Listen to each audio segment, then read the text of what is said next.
রান্নাঘরে আটকেনি, সেই রান্নাকে নিয়ে এগিয়ে যাচ্ছেন দেশ দুনিয়ায়।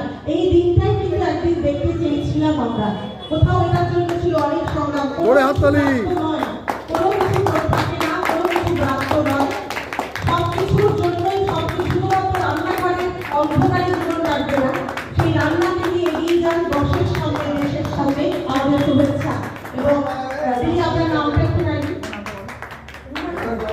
শ্রদ্ধা রুমা চ্যাটার্জি এবং শান্তনু চ্যাটার্জি। শান্তনু প্রথমেই বলছি যে আমার মায়ের থেকে তার শেখা। আমরা তো জানি আমাদের ঘরে ঘরে এরকম ছেলে এরকম ভাই থাকুক, আমাদের কিছু প্রিয় খাওয়া দাওয়া, কিন্তু সেটা তো খুব কম দেখা যায়, সেটা সংখ্যায় মানুষ, সেটা চাইবো। চলে যাবো, নিশ্চয়ই আমরাও চলে যাবো, এবার সব জেনে নিলাম সবার বাড়ি খরচ। আর আরেকটা